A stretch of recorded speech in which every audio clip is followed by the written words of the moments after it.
All right, 5:30, Henry arrived. Call the meeting to order. Stand beside the Pledge of Allegiance. I pledge allegiance To the flag of the United States of America and to the republic for which it stands, one nation, under God, indivisible, with liberty and justice for all.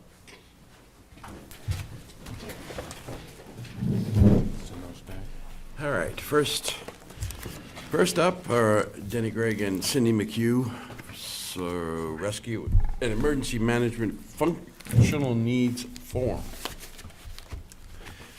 Thank you very much for coming in tonight. Yes. All right, guys, where's the front page?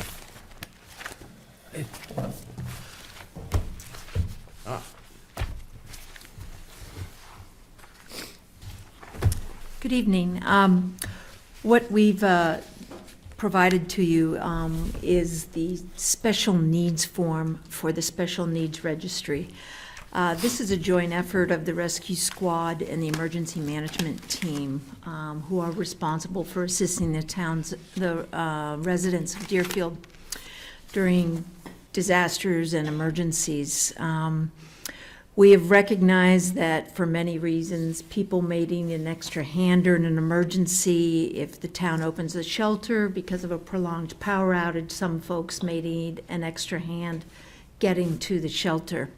I'm going to talk a little bit at length because I'm using this as an opportunity to reach out to folks so that they understand the purpose of this form and understand what our goals are in sending them the form.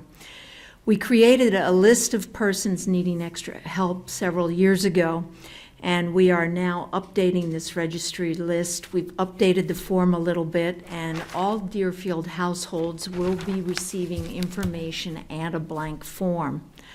So the question is, will you require additional assistance in an emergency? It might be a mobility issue, a vision issue, a communication issue that hurts your ability to get to the shelter or to get assistance. Completing this form will help emergency responders by providing valuable information to help them better assist you. The form itself should be filled out and returned in a sealed envelope to Cindy McHugh, the Rescue Squad captain, at 6 Church Street in Deerfield. A blank form is also available online at the emergency management page of the town website, which is www.townofdeerfieldnh.com. We ask residents to return this as soon as possible so that we have it for the inclement weather at hand. And we also ask that if there's any changes that occur in your life, if there's a change in your mobility status or in medical equipment, we ask that you update that form and again return it in a sealed envelope to the address. All of the information that is provided on this form will be kept under lock and key and will be kept confidential. We want everyone in the town to understand that this is only for emergency responders in the time of a disaster. It is being requested on a volunteer basis, and submitting this form is also does not represent a guarantee of service in every emergency, but it will serve as a useful document for our first responders in their ability to respond to most emergencies. Finally, little aside, we ask everybody to visit the emergency management page. There is some very valuable information on that page, especially during winter weather. We ask you to plan ahead, make a kit, make a plan, stay informed, help your neighbor. We also encourage residents to stay informed about local emergencies by signing up for New Hampshire Alerts and Nixle. This is especially important for cell phone users. The town has enhanced 911, but this only covers landlines. It does not cover cell phones. Any other information about all of these programs is available on the emergency management page of the website.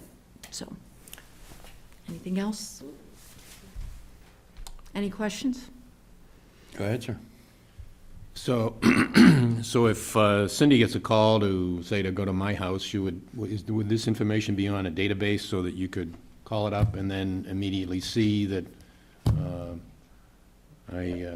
I stubbed We my would have it all. toe? If you send your form in, Okay, we will have all the information that we need to help you when we get there. good, excellent. So, excuse me, what will that be on? Computer or? Computer, yeah. Well, we had, You'll- last time we did the complete database and printed it out.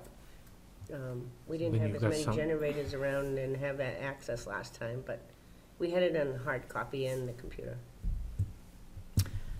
I would also add, while I have this opportunity, that the state actually has a service available to folks. It's called Ali. It's a special assistance form that when you call 911, it will display for dispatch the medical equipment that you're on, but you have to fill out this particular form, and we will make sure that that is also available on the emergency management page. So if you have a particular kind of medical equipment, if you call 911, that will come up to dispatch so they can alert the first That's what I wondered. responders. That's great. And when will you be sending this out? Probably in the next 2 weeks. Good deal. Thank you. Sure. Thank you very much. You ready, or you want to wait for someone else? I can wait. You can wait. Very good, all right. Just give me a high sign when you're ready.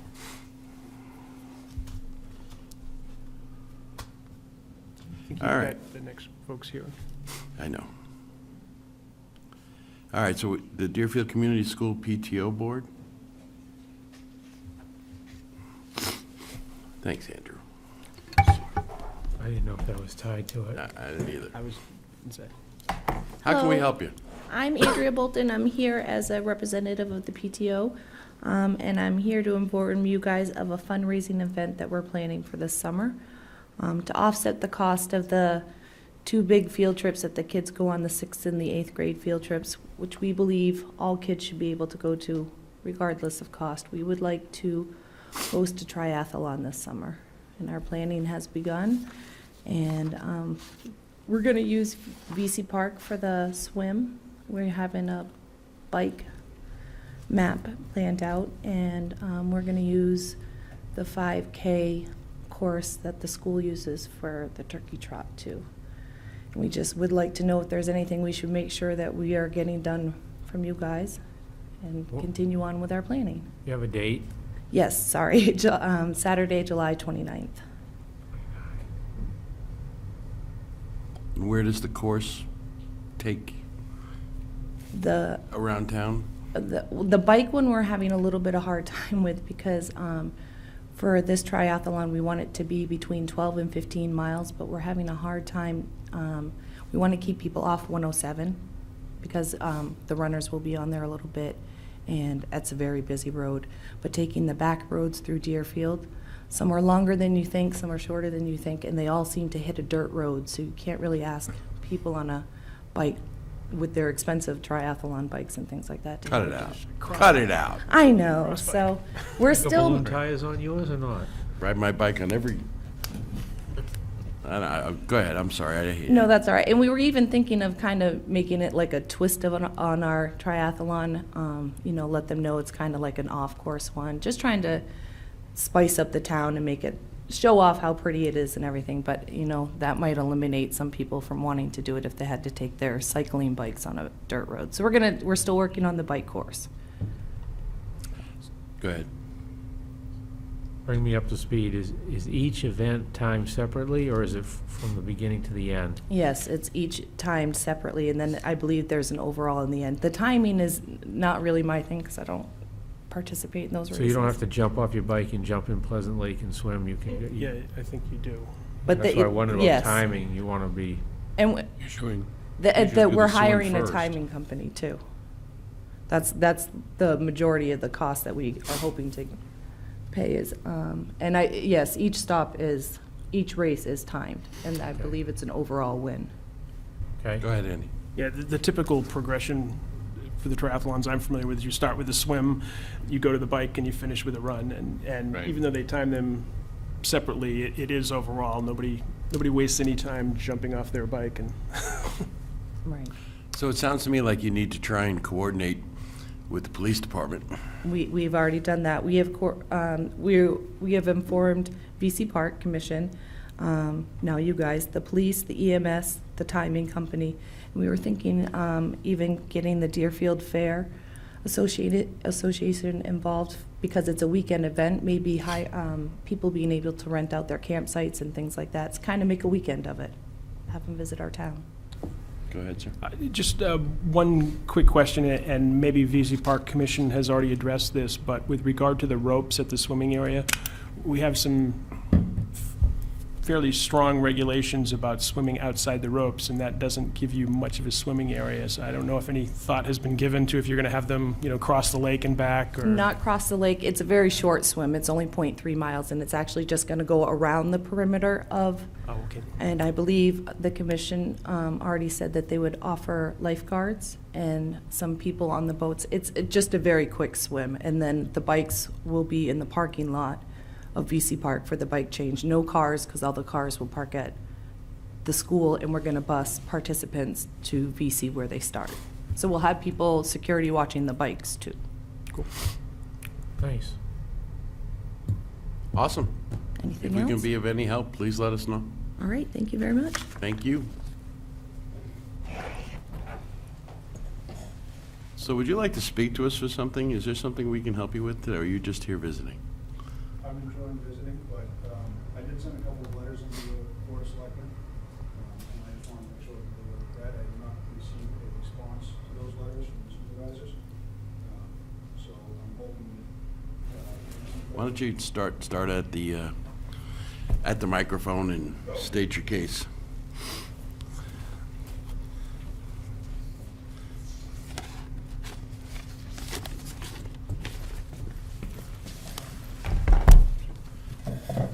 So for the record, I'm Zach Langlois, 109 South Road.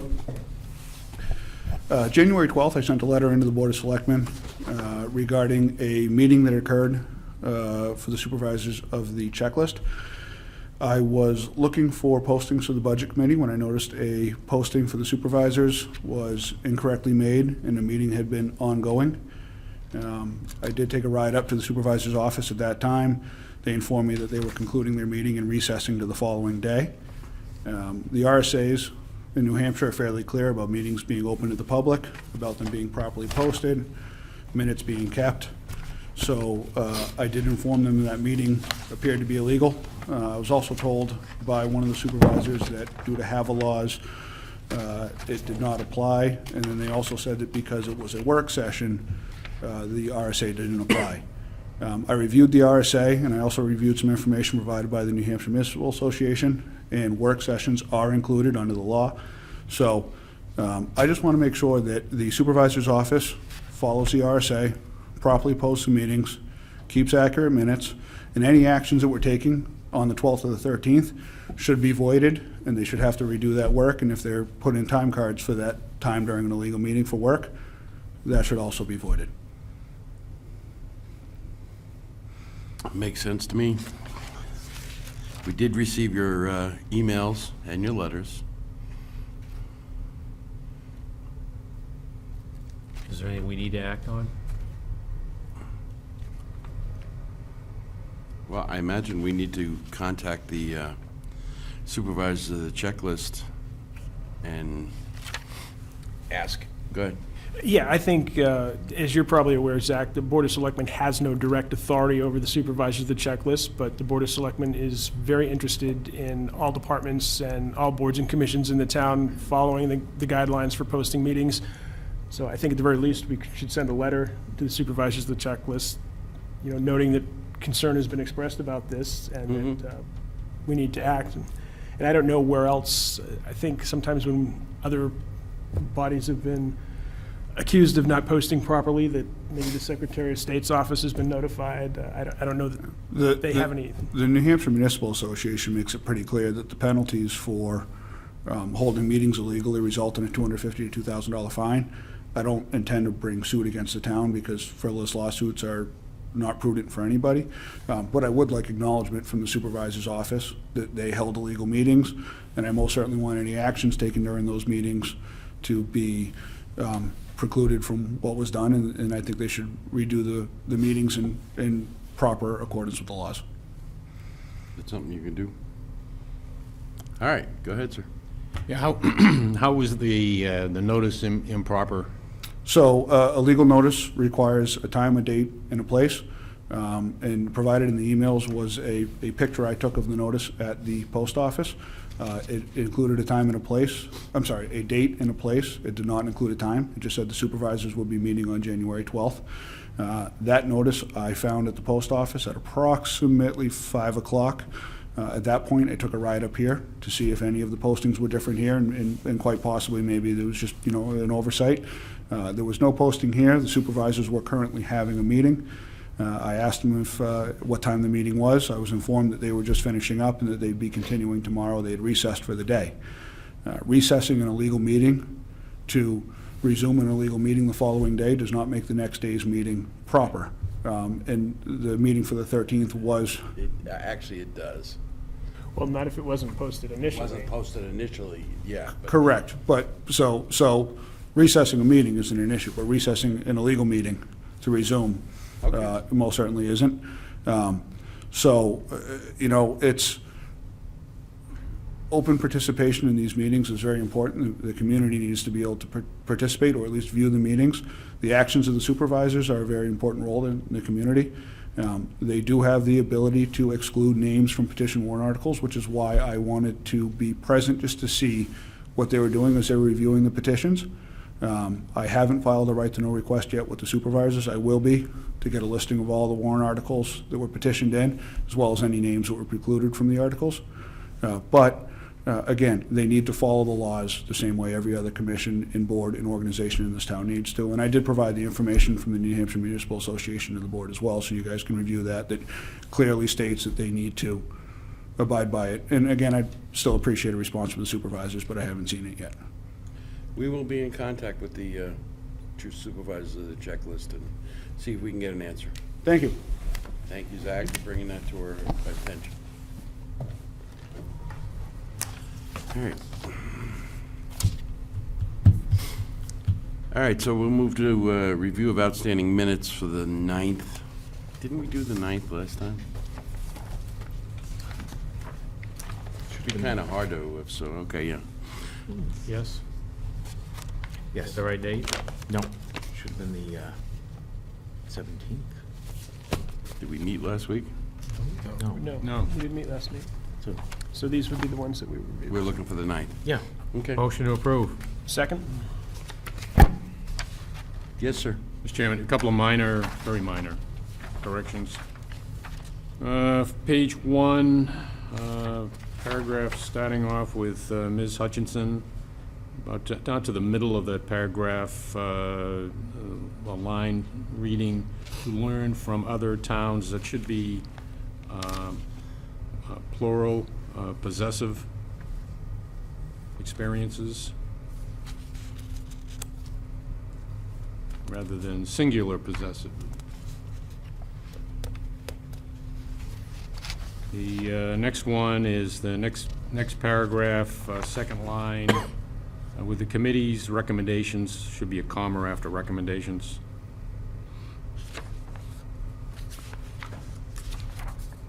And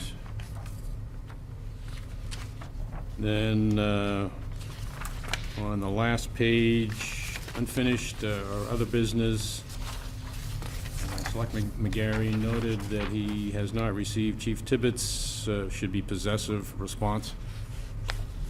So it should be apostrophe after Tibbetts.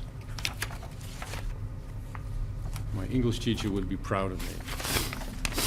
Indeed. Any other comments? All right, all those in favor say aye. Aye. Opposed?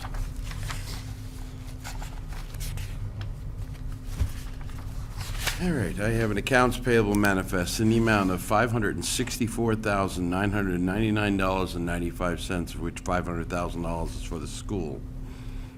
So moved? Second. Moved and seconded. Any discussion? Hearing none. All those in favor say aye. Aye. Opposed?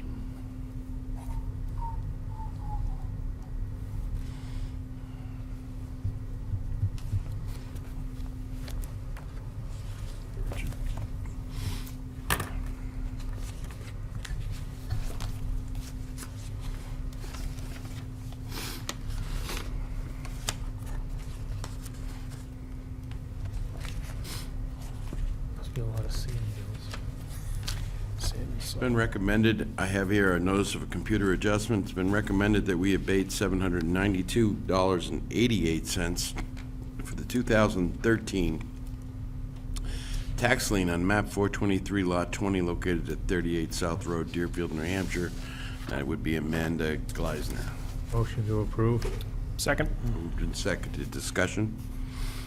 And this is a hardship abatement. Right. All those in favor say aye. Aye. Opposed?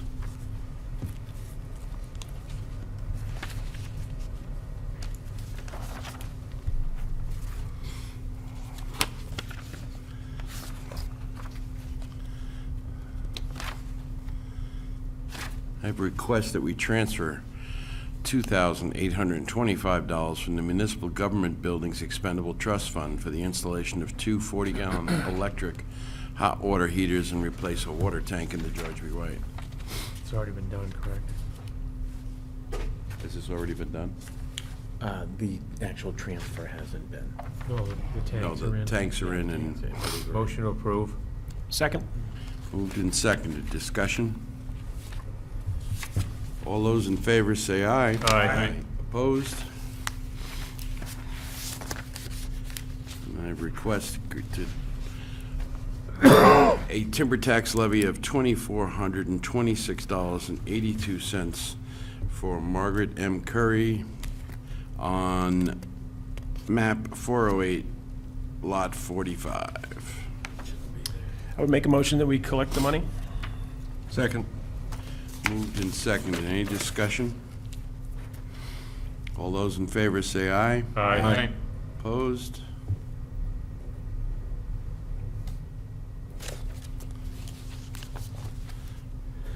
Excuse me. Bless you.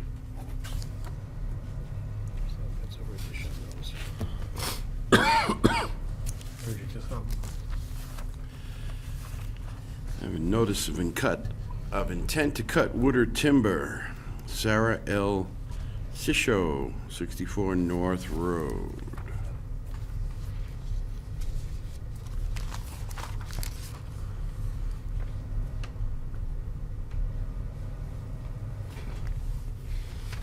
Indeed, another notice of intent to cut wood or timber. Ron and Needy Lorek, 68 Reservation Road. Doesn't put the street on there anywhere.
All right, the Supreme Court notified us that in our case against Mrs. Katie, they were not taking it up and upheld the lower court.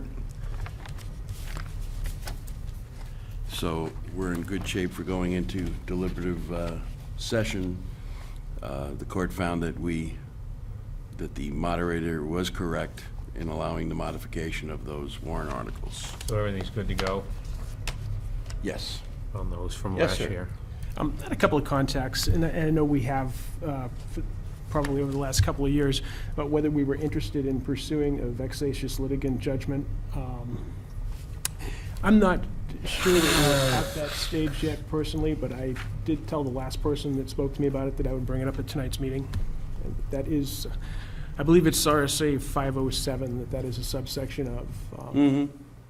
And basically what it requires is, if you're deemed to be a vexatious litigant, then you have to be represented by counsel. You can't represent yourself, and you may be required to post a bond when you sue the municipality or division thereof. And I will note that for the cost of this entire case is, we're up at $15,762.38. Without including town people's time? Right. Is that for just the Supreme, or that's both, right? That's both Superior, 15,007? $15,762.38. So we did recover some of those costs, though.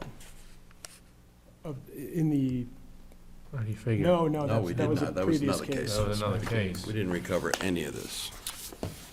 Are we done? Is there any more coming, or is that final loyal go on that, John? I think that's it. That should be it.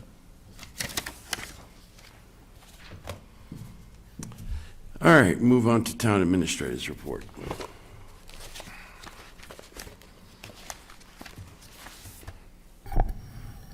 Couple of items tonight. One, citizen in town, West Gollum, has 3 framed panoramas of the wetlands that take in Deerfield's conservation easements. He would like to donate them to the town with the stipulation that they, and the conservation maps that the Deerfield Conservation Committee had framed previously are displayed in a permanent place where public can view them. It is his goal to give the people an opportunity to appreciate the beautiful places which our town has the foresight to protect. We got plenty of walls here. Just think of that. We used to have something like that upstairs where we used to meet. Okay? So I can get back to him on that? Yeah, tell him thank you very much. Blue frame. Second item, Chief Mark Tibbetts reports that Rescue 2 will be offline for repairs after that accident for about 2 weeks. I believe it should be done by the end of this week. That was, it went into the shop last week. And it's that Valley Fire apparatus. And the last item I have this evening that I wanted to bring to the board's attention was an issue that was shared with me last week concerning the New Hampshire retirement system payments that the town makes for employees. Since 2012, withholding taxes for New Hampshire retirement system were just recently discovered that the town was handling them incorrectly. In 2012, a change took place that indicated that municipalities no longer were required to withhold taxes for New Hampshire Retirement Services payments for federal taxes only. Unfortunately, there was a misunderstanding, and instead of not withholding taxes for federal taxes, the town also included not withholding FICA and Medicare at the same time. So they were not withholding taxes for all 3 from 2012 to 2016. This error caused the town to underreport and underpay $19,374.95. The error also caused town employees to collectively underreport the same amount in their individual tax returns. The town contacted our accounting firm, Melanson and Heath, to get information concerning this.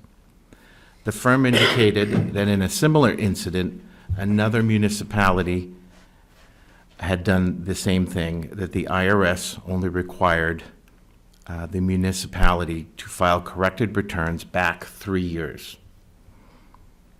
This requirement brings the town owed amount to $11,791.99. Employees collectively would owe the same amount of money. The incorrect withholding also affected the first pay period in 2017 in the amount of $210.32 for the town and the same amount owed collectively by employees. This can be corrected in the next employee pay period by manually adjusting the withholding this one time so that it would not affect ongoing 2017 withholdings. The accountants from Melanson and Heath can assist the town in refiling corrected returns.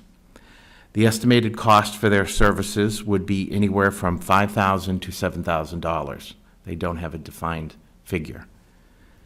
There may be penalties for forms that were incorrect. It's unknown at this time.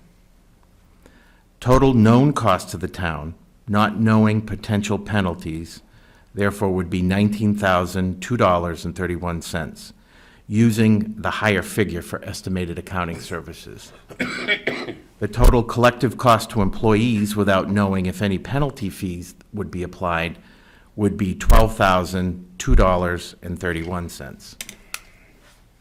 The issue affects 30 town employees.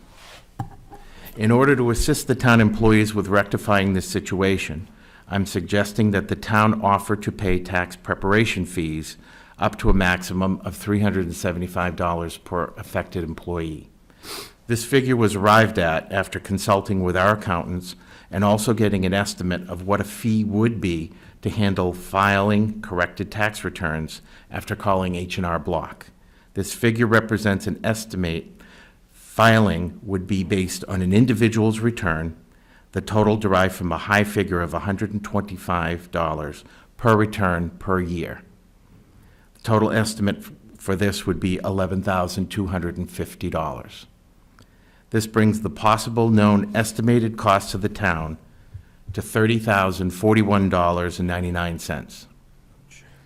Effects on the budget: the unreported town federal taxes of $11,791.99 can be placed in the default budget.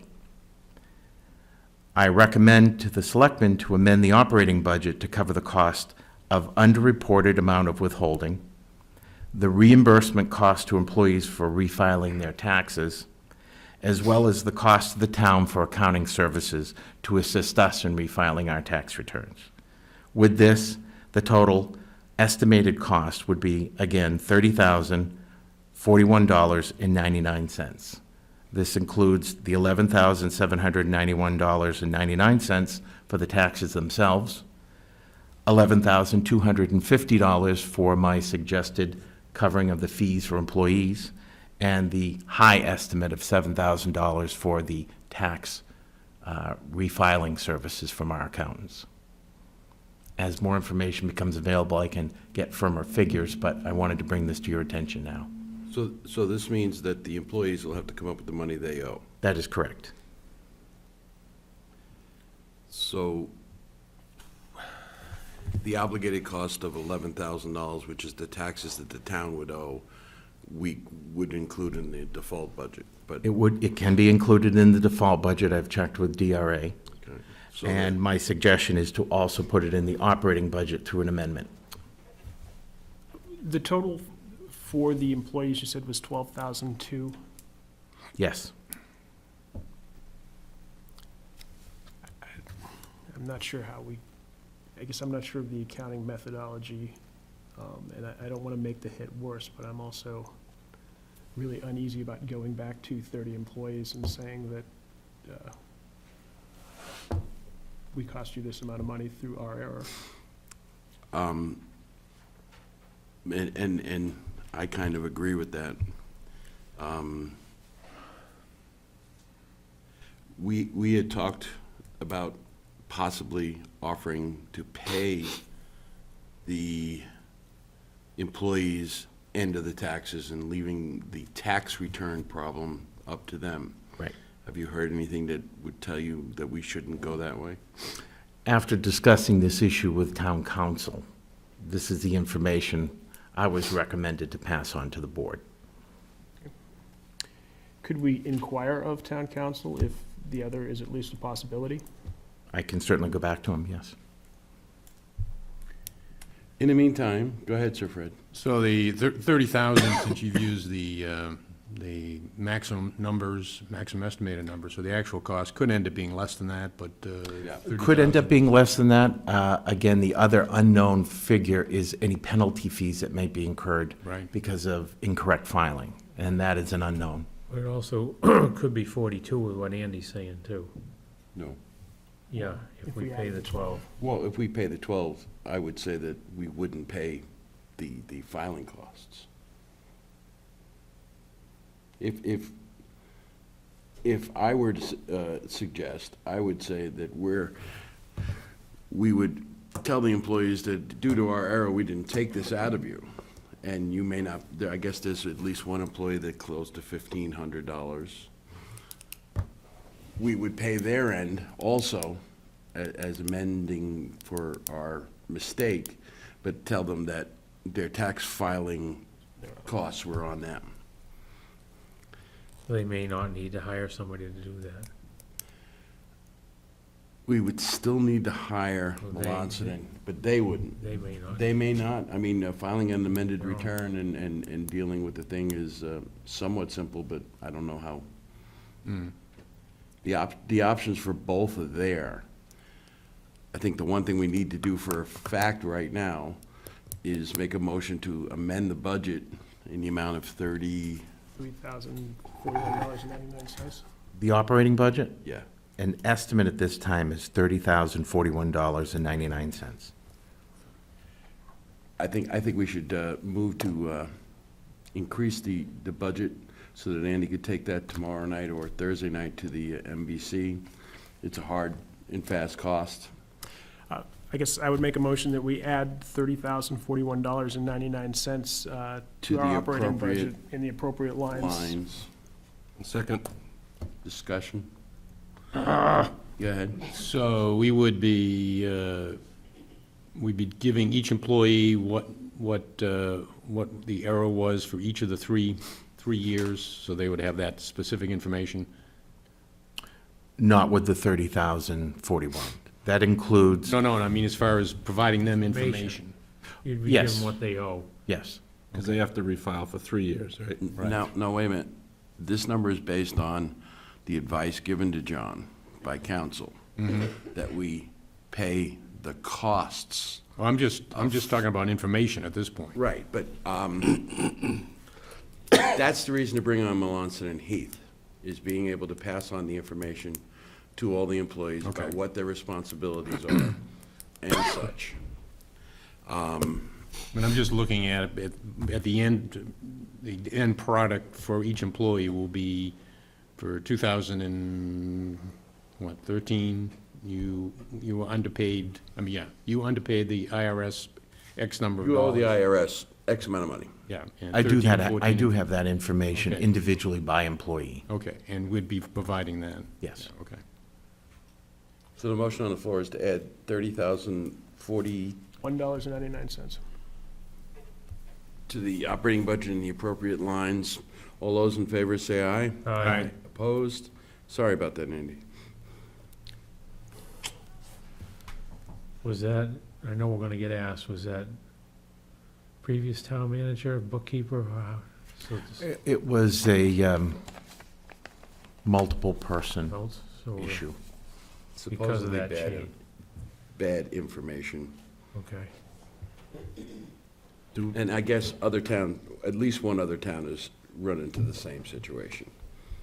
Do we have to make any adjustment to the default? No. Well, Yes. yes. The default can include the 11,791.99, which is the exact tax amount that we owe. Well, it should. That is the obligation that the town has, But not the other Not the other expenses. stuff. not the others. Are you ready at this time for us to amend the default budget? Do you have a number for us? The No. 11,000. 11,792?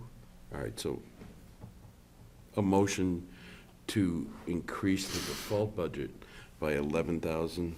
11,791.99. So moved.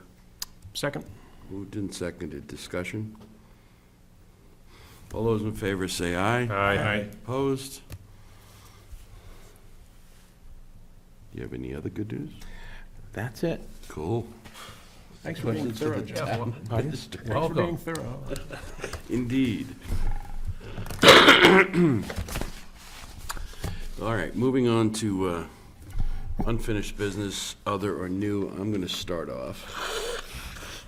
So I'm looking at the warrant articles, and I do not see a warrant article from Northern Pass, for Northern Pass. I don't see an article authorizing the town to spend money defending us from Northern Pass.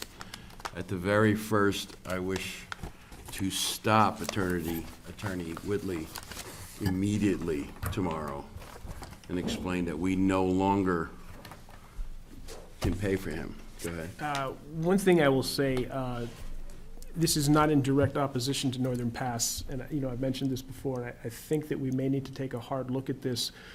I was at a technical session today where I was cross-examined for the town of Deerfield. I believe that there are going to be at least 2 more technical sessions where quite probably the Planning Board and the Conservation Commission are going to be called before the panel that Mr. Whitley is providing technical assistance and representing and questioning. We previously had said that specific issues that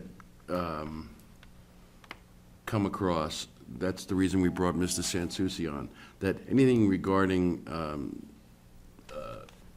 assessing and specific things to the town of Deerfield, we felt were in the best interest of the town of Deerfield, that we would pay that out of the legal budget. Yeah.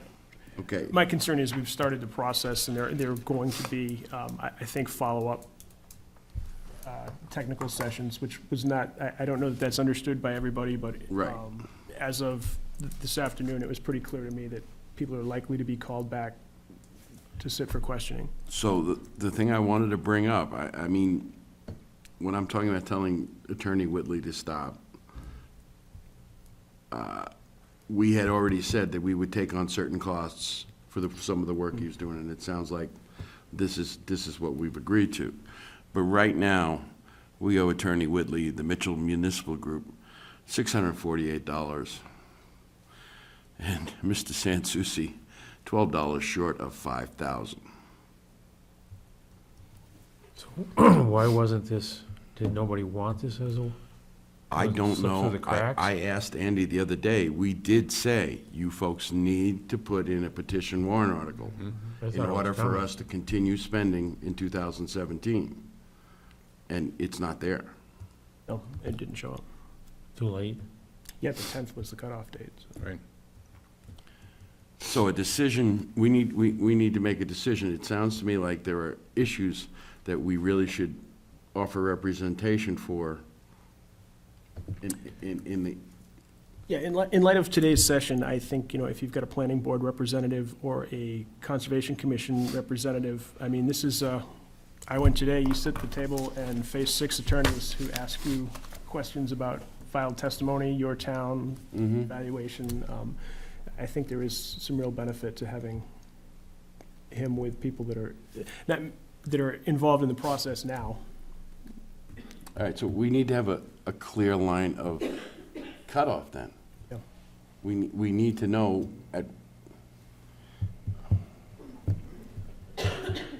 we need to decide, we cannot spend any budgeted money defending against Northern Pass. We can spend budgeted money in the best interests of the town of Deerfield. If there's issues being discussed that would affect us, we have to find a way to split this out. Go ahead. One thing I would maybe suggest is, as I said, we're in the what they call technical session right now.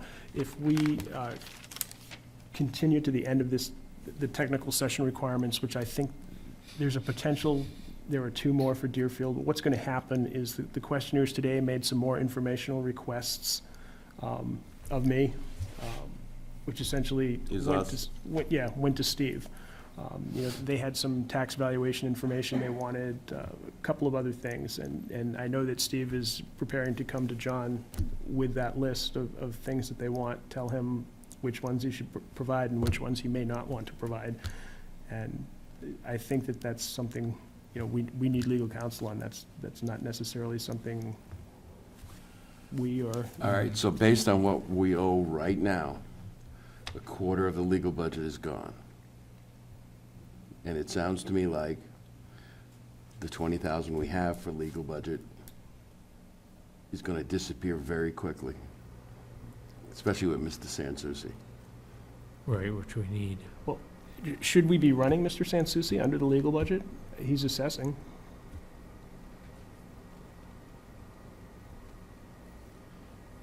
But the reason that we have him is for, Valuation of utility lines and request and information.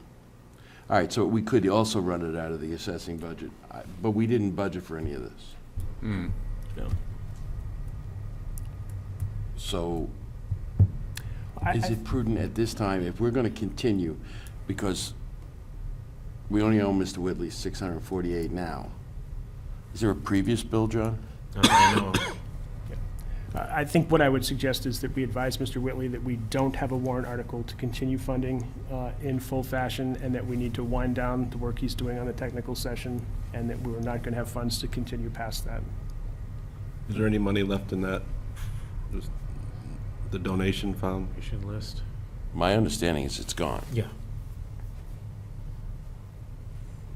Okay. So the recommendation is to tell Mr. Whitley that he's to wind it down, continue the work that he's doing specifically right now. Specifically to the technical sessions of today, and as I said, I think there are likely to be 2 more. Do we want to add any money to the legal budget? I'm not thinking that's going to fly well at the budget committee. I'm not thinking it is either. I'm just asking the question.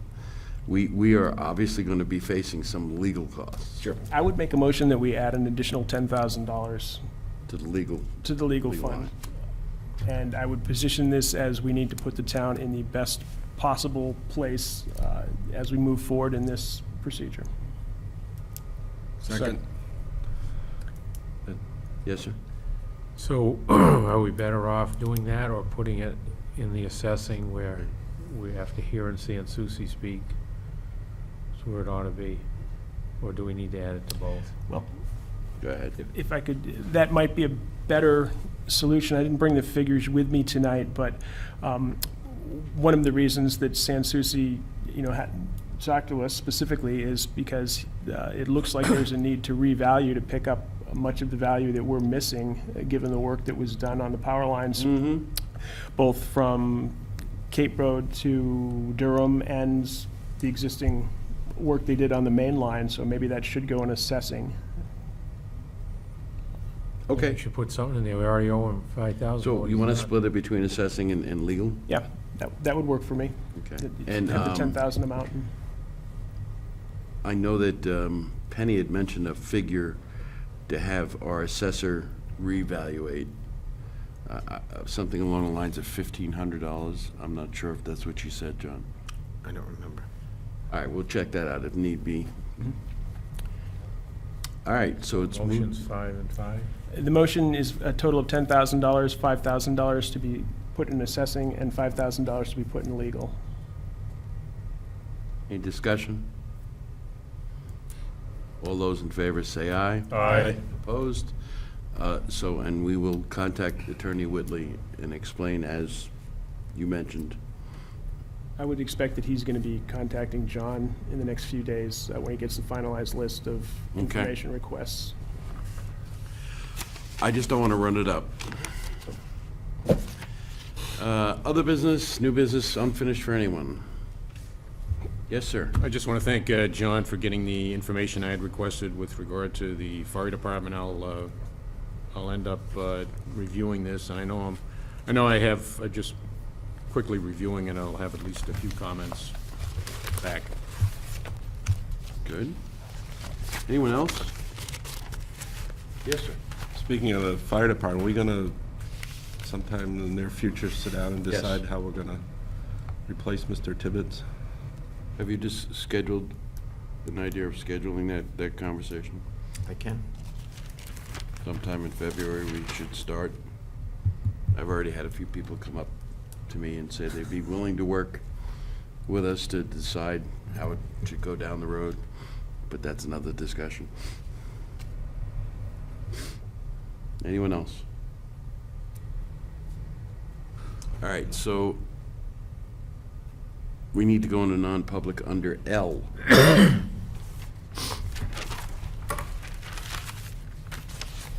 Make a motion, we go into non-public RSA 91A3, Roman numeral 2, letter L. Consideration of legal advice provided by legal counsel, either in writing and/or orally, to one or more members of the public body, even when the legal counsel is not present. Second? Yes. Yes. Yes. Yes. Yes. Just a quick question. Are we going to include the police chief? Yes. We may or may not Okay. stand by.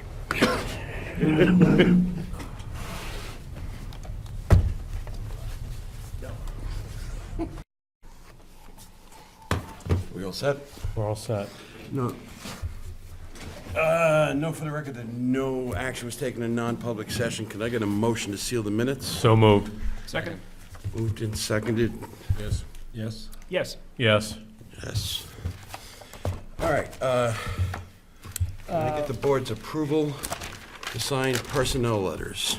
Yeah, I would make a motion that we authorize the chairman to sign the personnel letters discussed in non-public. Second. Moved and seconded. All those in favor say aye. Aye. Opposed?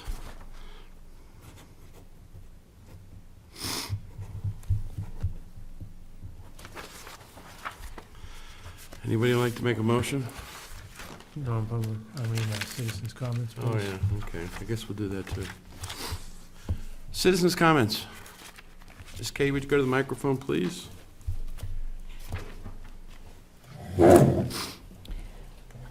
I have two things.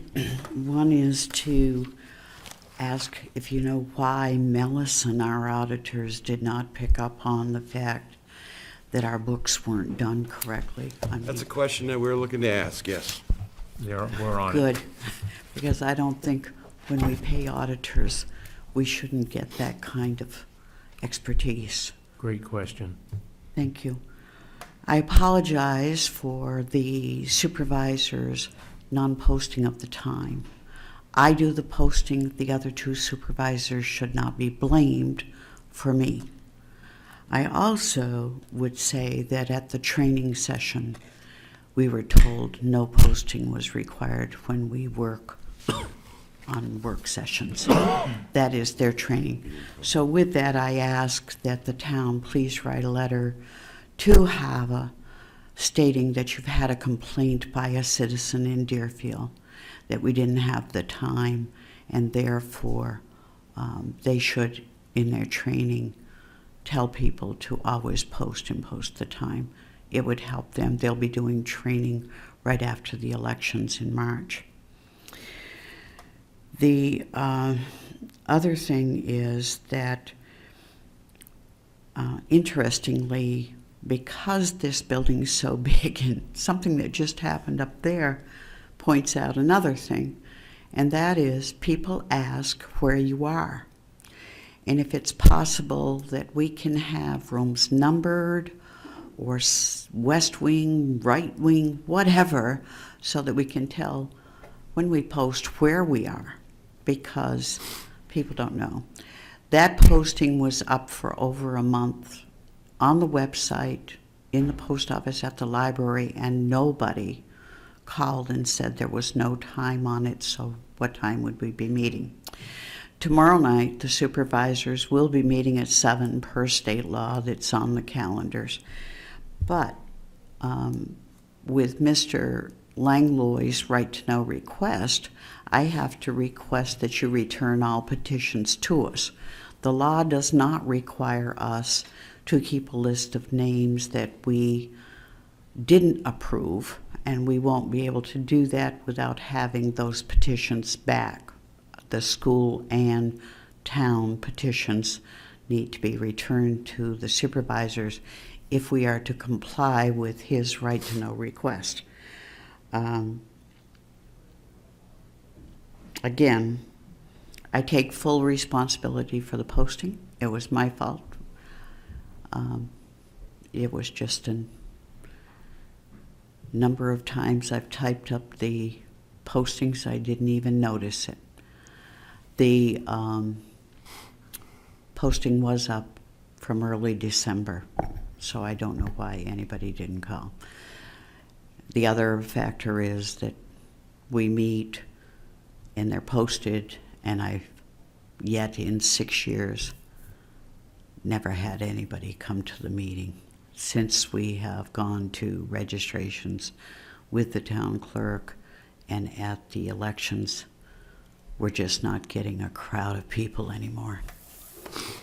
May I make a- Yes? If it would be helpful, I could pass those on to Zach.